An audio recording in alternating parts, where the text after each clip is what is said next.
আসসালামু আলাইকুম, welcome to my another YouTube channel. আমি আয়শা। আপনারা সবাই কেমন আছেন? আশা করি ভালো আছেন আর আমিও অনেক ভালো আছি। সকালটা আমার কিভাবে শুরু হয়েছে সেটাই আমি আপনাদের সাথে শেয়ার করব। আর আমার ভিডিও যদি আপনাদের ভালো লাগে অবশ্যই আমার চ্যানেলটি সাবস্ক্রাইব করে দেবেন। সকালে উঠে দেখি আমার যে লাউ গাছ, সিম গাছ আর শশা গাছ ছিল, সেগুলো সবগুলোর মাটি একদম শুকিয়ে ছিল।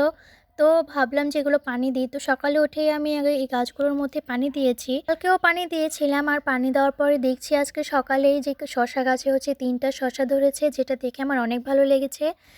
তো এখান থেকে ভাবছি যে আমি সবসময় এই গাছগুলোর মধ্যে পানি দেব ২ বার করে।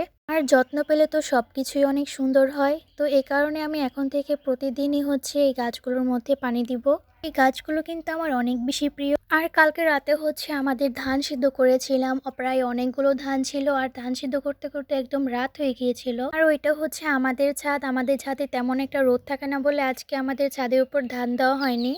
এই যে আমাদের ধান, এই ধানগুলো কালকে সিদ্ধ করা হয়েছিল আর এখানে আমার শ্বশুর আমাকে দেখে চলেই যাচ্ছে। ছাদের উপর ধান ওঠানো কিন্তু অনেক বেশি পরিশ্রমের, কারণ দেখতেও মনে হয় অনেক সহজ, বাট উঠাতে এত বেশি কষ্ট হয় বলার মতন না।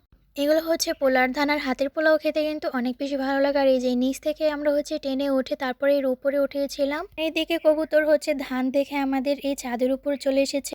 সকালের যে পরিবেশটা থাকে, যে সুন্দর একটা প্রকৃতি থাকে, সেটা কিন্তু দেখলে একদম মনটা ভরে যায়। সকালে যে রোদটা থাকে এই রোদটা কিন্তু শরীরের জন্য অনেক বেশি ভালো, আর ছোট বড় সবারই জন্য অনেক বেশি ভালো। এইদিকে আমাদের ছাদের মধ্যে ওই যে কবুতর একবার আসছে যাচ্ছে, কারণ ও তো বাচ্চা দিয়েছে, এই কারণে একবার যাচ্ছে একবার আসছে। গ্রামের যে একটা পরিবেশ, এই পরিবেশটা কিন্তু আমার অনেক বেশি ভালো লাগে।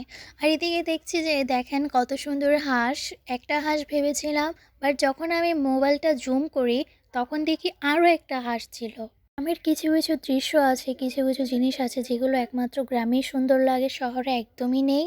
এখানে রান্না করছে আমার মামি শাশুড়ি, বাহিরে রান্না করছে। দেখেন আশেপাশে কিন্তু একদম ফাঁকা, মানে তার উপরে কোনো কিছুই নেই। এদিকে আমার মামি শাশুড়ি একদম খোলা আকাশের নিচে রান্না করছে, যেটা আমার খুবই হাস্যকর লাগে। তো কিছুর মাঝে আমার শাশুড়ি সকালে নাস্তা তৈরি করে ফেলেছে। এই যে শাক রান্না করেছে, এই শাকটা কিন্তু আমার অনেক ভালো লাগে।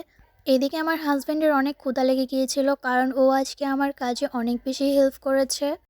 আমিও খেতে বসেছি। আজকে আমাদের সকালের নাস্তা ছিল ভাত আর বেগুন ভাজা আর শাক। এটা লাউ শাক, আর সব ধরনের শাকের চেয়ে আমার এই লাউ শাকটা অনেক বেশি ফেভারিট। আজকের ভিডিও এই পর্যন্তই। আশা করি আমার ভিডিও আপনাদের ভালো লেগেছে।